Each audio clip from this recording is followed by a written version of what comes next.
Assalamualaikum warahmatullahi wabarakatuh. Kembali lagi di AF19 channel yang membahas tentang informasi dan soal-soal P3K. Seperti biasa, yang baru pertama kali menemukan channel ini, jangan lupa untuk tekan tombol subscribe dan aktifkan loncengnya agar setiap saya mengupdate soal-soal P3K, Bapak Ibulah yang pertama kali mendapatkan notifikasinya. Terima kasih, langsung saja ke soal nomor 1. Pak Chandra membelajarkan konsep pertumbuhan melalui model inquiry. Peserta didik diminta untuk memperkirakan bahwa cahaya sangat berpengaruh terhadap pertumbuhan tanaman.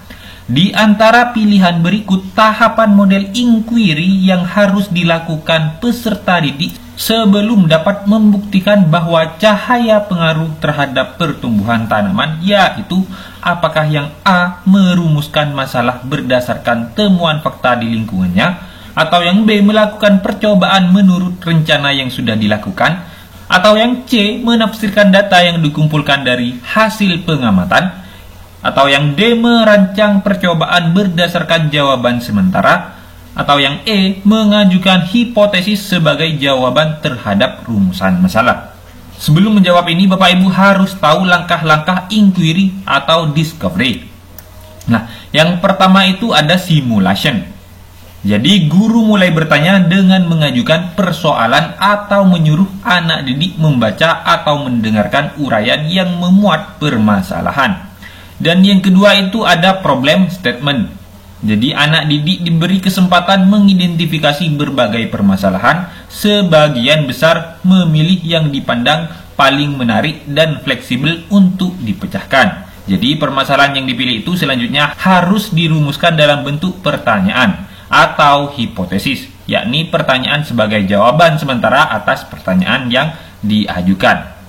Nah, dan yang ketiga itu ada data collection. Jadi, untuk menjawab pertanyaan atau membuktikan benar tidaknya hipotesis ini, anak didik diberi kesempatan untuk mengumpulkan berbagai informasi yang relevan, membaca literatur, mengamati objek, wawancara dengan narasumber, melakukan dengan uji coba sendiri, dan sebagainya. Dan yang keempat itu ada data processing.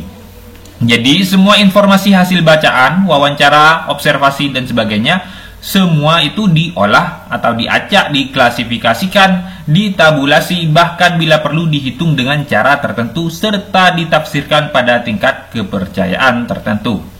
Nah, dan yang kelima itu ada verification atau pembuktian. Nah, berdasarkan hasil pengolahan dan tafsiran atau informasi yang ada, pertanyaan atau hipotesis yang telah dirumuskan terdahulu itu kemudian dicek apakah terjawab atau tidak. Dan yang keenam itu ada generalization. Berdasarkan hasil verifikasi, anak didik belajar untuk dapat menarik kesimpulan. Jadi, tahap sebelum membuktikan adalah data processing. Opsi yang paling benar yaitu adalah opsi yang C, menafsirkan data yang dikumpulkan dari hasil pengamatan. Soal nomor 2. Jika dengan cara lisan refleksi sulit dilakukan, tindakan yang perlu dilakukan adalah apakah yang A, membiarkan peserta didik untuk tidak melakukan refleksi karena bukan merupakan kewajiban, atau yang B, membuat refleksi secara lisan sebagai bagian materi yang dinilai dan diujikan. Yang C, memotivasi peserta didik untuk berani menyampaikan pendapat secara lisan, atau yang D, meminta peserta didik menuangkan dalam bentuk tulisan. Nah, soal ini kata kuncinya terdapat jika cara lisan sulit dilakukan. Sehingga jawaban yang paling tepat adalah yang D, meminta peserta didik menuangkan dalam bentuk tulisan. Nah, ini jika dengan cara lisan sulit dilakukan, maka yang perlu kita lakukan adalah meminta peserta didik menuangkan dalam bentuk tulisan. Soal nomor 3. Berikut adalah rumusan permasalahan penelitian tindakan kelas yang memuat variabel masalah, yaitu apakah yang A, penerapan gaya mengajar komando dengan pendekatan saintifik dalam permainan bulu tangkis tahun 2016 oleh guru PJOK, Atau yang B, penerapan gaya mengajar komando untuk meningkatkan hasil belajar gerak dasar servis permainan bulu tangkis siswa kelas 7 Mojorejo. Atau yang C, penerapan pendekatan saintifik dan gaya mengajar komando untuk siswa kelas 7 SMPN 1 Mojorejo tahun 2016. Atau yang D, penerapan gaya mengajar komando dengan berbagai media belajar permainan bulu tangkis tahun 2016 oleh guru PJOK. Nah, ini rumusan permasalahan PTK ya. Yang ditanyakan di sini yang memuat variabel masalah. Yang Bapak Ibu harus ketahui di sini ada 3 upaya meningkatkan, yaitu ciri PTK yang membedakan dengan penelitian lain. Dan yang kedua itu ada apa yang ditingkatkan, itu variabel masalah. Dan yang ketiga itu ada tindakan, yaitu variabel tindakan. Nah, karena yang di sini yang ditanyakan variabel masalah, dari opsi A sampai dengan D, jawaban yang paling tepat adalah yang B. Penerapan gaya mengajar komando untuk meningkatkan hasil belajar gerak dasar servis permainan bulu tangkis siswa kelas 7 Mojorejo. Soal nomor 4. Batas ketuntasan belajar dirumuskan dengan mempertimbangkan kompleksitas.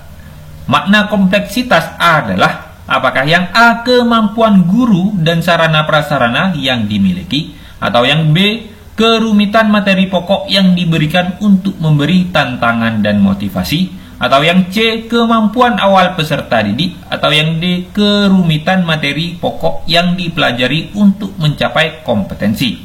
Jadi penentuan BKB itu ada kompleksitas, yaitu tingkat kesulitan materi KD, dan yang kedua itu ada daya dukung, yaitu sarana dan prasarana komputer guru, dan yang ketiga itu ada instak siswa, yaitu kemampuan awal siswa.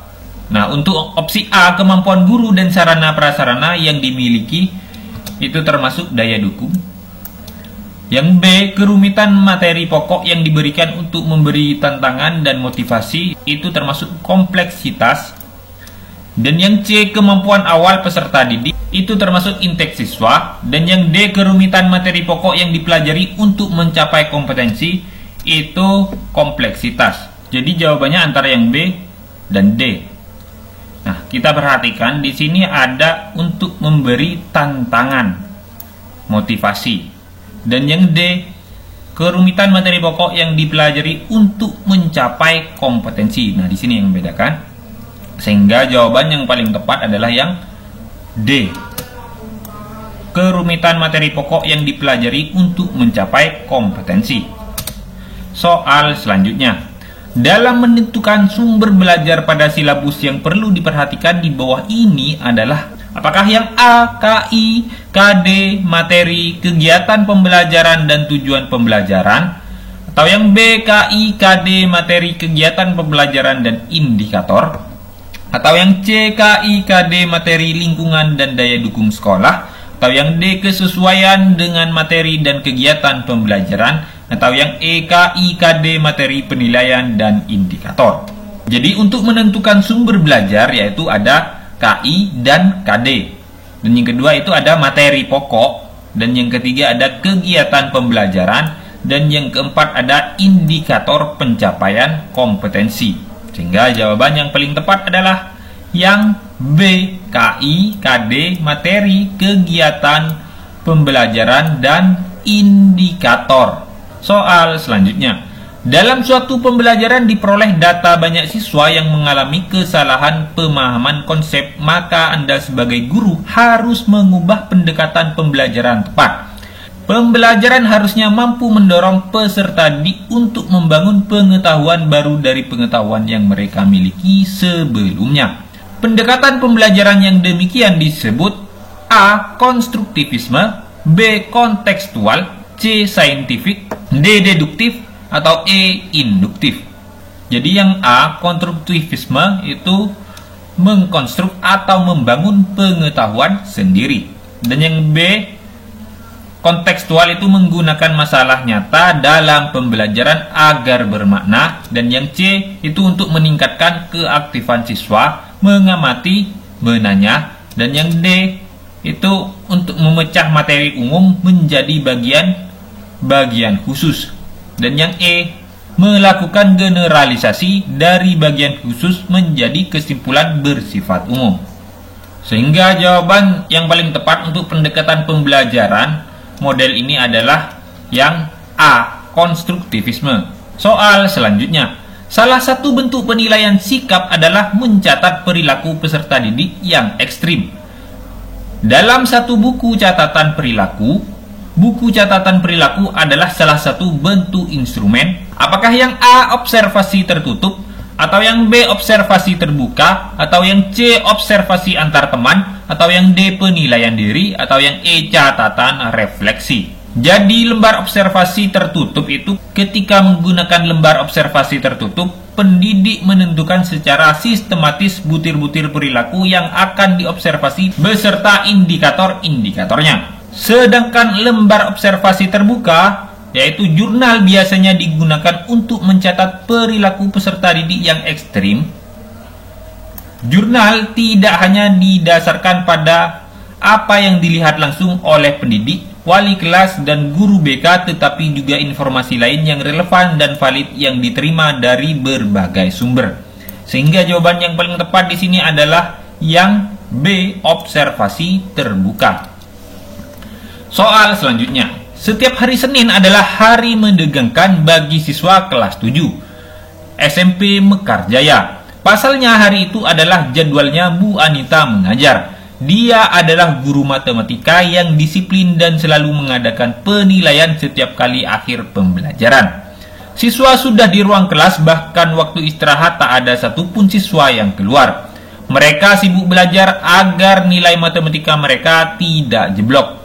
Apa yang dilakukan Bu Anita sesuai dengan prinsip penilaian? Apakah yang A, sistematis, atau yang B, beracuan kriteria, atau yang C, terpadu, atau yang D, sistematis, atau yang E, akuntabel?